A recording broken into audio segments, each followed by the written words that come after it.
what's up DIYers, Mike Boris with the Mike Boris channel. Thank you for watching. We're talking dishwashers today, and in today's video, the step-by-step process on how to properly and safely replace your water inlet valve. Let's get started. All right, DIYers, inside the kitchen now. Here is our Whirlpool dishwasher, and scrolling above is a link to a video that talks about the most common causes your dishwasher could be making that grinding, buzzing, or humming sounds. Definitely check that out. You may find it helpful. However, in this video, the step-by-step process on how to replace your water inlet valve. And safety first, no matter what. No ifs, ands, buts. Let's cut all electrical power to the system. Down below, you will have an outlet that your dishwasher plugs into. Grab it at the plug itself, as opposed to tugging on the wires, and unplug your dishwasher.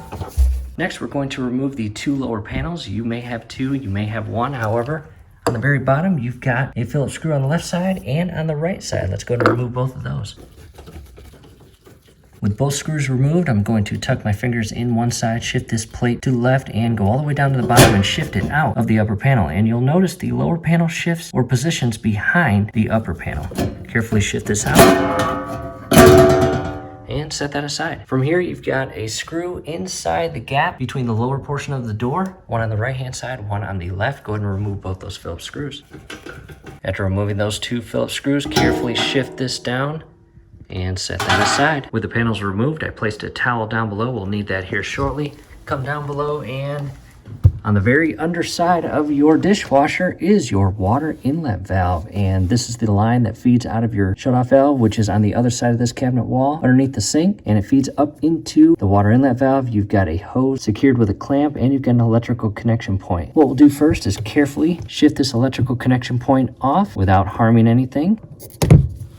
And before we move to the next step, we actually have to turn the water off, because if we don't and we loosen up this fitting, water's spraying everywhere. Underneath the sink and following the white line, you've got your cold, you've got your hot, and by turning it all the way to the right, we will close the shutoff valve, not allowing any water to flow past the shutoff valve and continue on to the dishwasher. All right, DIYers, quick update. I was just about to loosen up this fitting and remove that water line. However, before that, I grabbed the new part just to make sure it was the exact same. And unfortunately, the bottom side here is a different size. So we have to run to Ace Hardware and get a new elbow fitting for this part here. Back from our local Ace Hardware, purchased the brand new dishwasher elbow. This is a brass part, and we will take this little nut off here, and this 3/4 portion will secure here, and then that 3/8 part will go down below to the water line. Back down below, I've got some needle nose pliers. I'm actually going to remove this clamp by compressing it and shifting it upward on that hose.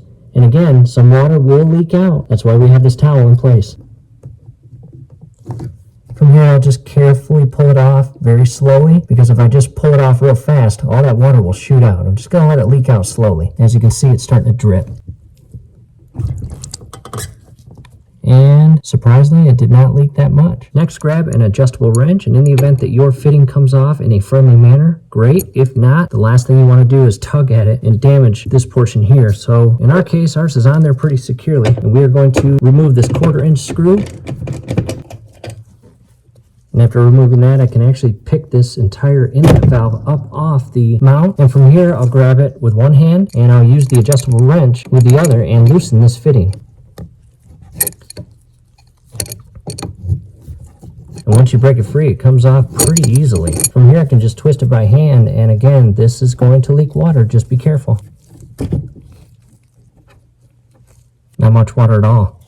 A little bit coming out of the inlet valve. Old part on the left, new part on the right. Let's go ahead and Teflon tape this. There's the right way to do this, and there's the wrong way. Let's do it the right way. Teflon tape in hand, and you want to apply this in the same direction that you are going to be tightening it, meaning clockwise. So what we'll do is apply it into the thread and hold it in place with my left thumb, and basically just wrap it around the thread.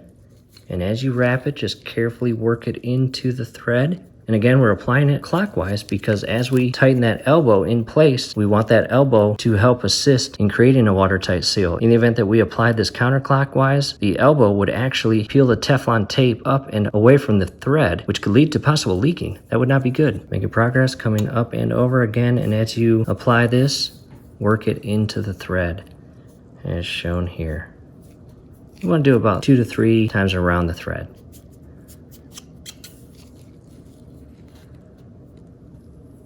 After 2 to 3 times around, work the Teflon tape into the thread and verify no Teflon tape is obstructing the hole that the water travels through. What we'll do now is do the exact same thing to the 3/8 side of the elbow thread. Making progress.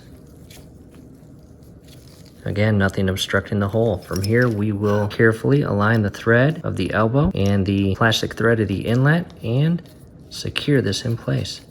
Do not over tighten it. This thread is plastic. In the event that you over tighten this, you could crack the thread. That would definitely cause a humming or buzzing sound with a piece of plastic inside the lines as water is coming into the system.